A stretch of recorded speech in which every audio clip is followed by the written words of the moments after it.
Well, futures extending yesterday's gains this morning. As you can see, Dow up 622 in the pre-market, NASDAQ up 463, S&P up 112. Trade optimism is fueling these markets. The Dow and the NASDAQ both jumping nearly 3%. The S&P 500 up 2.5% at the close last night. Tesla reporting after the bell a double miss. Its net income plunging 71% in Q1. Revenue $19.3 billion, a 9% slide year over year. Tesla's automotive business falling 20% in the same time frame. Earnings per share 27 cents. The estimate was 44 cents. Tesla stock, however, is up 6.35% this morning because CEO Elon Musk says he's going to be putting more focus on his car company now. Watch. Starting probably in next month, May, my time allocation to DOGE will drop significantly. I'll have to continue doing it for, I think, probably the remainder of the president's term, just to make sure that the waste and fraud that we stop does not come roaring back. But starting next month, I'll be allocating far more of my time to Tesla. And now that the major work of establishing the Department of Government Efficiency is done. Joining me now, the BigSkinny.com founder and Prairie Operating Company Executive Vice President, Lou Basenese. Lou, good morning to you. It's great to see you. Great to see you too, Cheryl. You have not so great of an opinion of Tesla. Your quote, not a single positive fundamental data point. And then you say, every tailwind is turned into a headwind. Excuses, excuses, excuses. Yeah, I mean, I'm going to be public enemy number one for saying don't believe the hype from Elon Musk, but just look at the fundamentals. I mean, this is a car company that is struggling on all metrics that we can evaluate from a fundamental basis at a time when the global EV market is surging. Q1 sales for the global electric vehicles was up 29%.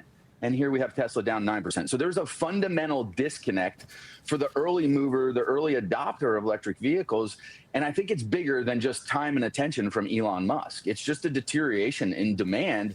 I think that's going to persist. Now, the hype part of it is Elon Musk and the faithful perma bulls want you to believe that this isn't really a car company, even though 90% of revenues come from cars. It's a robotics company. It's an AI company.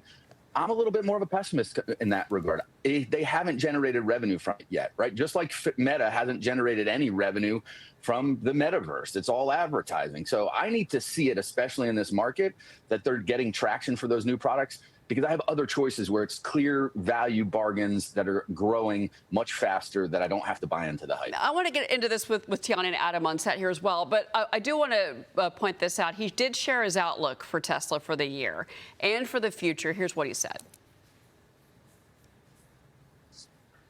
The tariff decision is entirely up to the President of the United States. I will weigh in with my advice with the President, which he will listen to my advice, but then it's up to him, of course, to make his decision. I've been on the record many times as saying that I believe lower tariffs are generally a good idea for prosperity. But this decision is fundamentally up to the elected representative of the people, being the President of the United States. There'll probably be some unexpected bumps this year, but I remain extremely optimistic about the future of the company. I continue to believe that Tesla, with excellent execution, will be the most valuable company in the world by far. So that's an important if. We must execute well. But if we do execute well, I think Tesla will be the most valuable company in the world by far. It may be as valuable as the next 5 companies combined.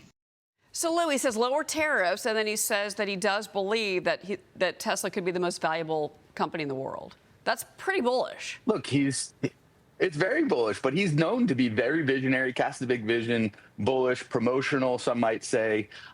Look, he mentioned it, unexpected bumps. I'm sitting here in California way early at Alex Epstein's Energy Freedom Conference with the likes of Governor Mike Dunleavy, David Wright, Lee Zeldin. And here's what an unexpected bump investors need to prepare for. There is no such thing as an energy transition. There's no EV transition to 100% electric vehicles. And that's going to make its way through the markets and through government policy, no matter if there's tariffs or not. And that's a demand destruction for Elon Musk and Tesla. which he needs to replace. So yes, you can, and you want a CEO to be bold and cast a vision, but now he's got to backfill it with execution. And he even himself gave that wonderful disclaimer in it. That's a big if, right? I don't see them becoming the most valuable company in the world, dethroning an Apple or NVIDIA or a Microsoft, which actually have all the revenue coming in from the things that they promised and are delivering on. Tesla's got a big delivery to make. I'm not putting my capital behind it. Okay, Adam Johnson, weigh in here. Yeah, well, I'm with Lou. I don't own Tesla. I've never owned Tesla. Really? But the statement from Elon Musk about being the world's most valuable company, that's fascinating. And it's kind of got me wondering, Lou, let's just have some fun with this, because neither of us own Tesla. Neither of us want to own Tesla. But what if this sort of Steve Jobs moment that we just heard from Elon Musk, he wants to be the most valuable company, kind of like an Apple. You know, what if he could actually prove to us that it's not just a car company, but really is an AI company, really is a robotics company, really is a battery company? I don't know. Could we get behind this thing? Look, I can get behind it if we start seeing traction. The problem is the valuation is already there, giving you value for those new developments that haven't happened yet. So from an investor standpoint, I think you can sit on the sideline to see if these things come to pass first, right? And, you know, comparing Elon Musk, I'll give him credit. I'm a fan of Elon Musk. He's the Albert Einstein of our generation. It's undeniable, right? But a man can only serve shareholders or his country. And this guy's trying to serve multiple shareholders at multiple companies.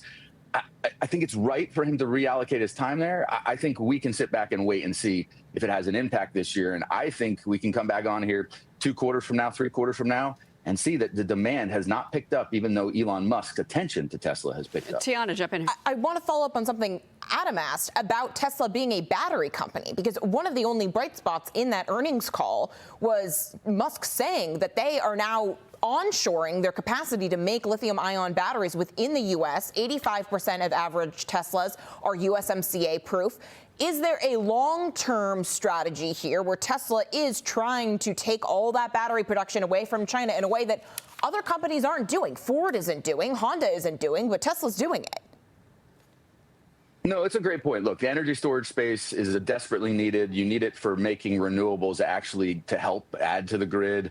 I think, you know, Tesla had strong growth there the last couple quarters. You're seeing that become a contributor to revenue, but it's still only about 10% of the total mix. So for me personally, I've always been an earlier stage tech guy. I would look for ways to play the battery space, the energy storage space in a kind of pick and shovel way. Someone that's making chips that goes into these types of devices and battery storage. But I think it is wise. I mean, Tesla's always been known to vertically integrate.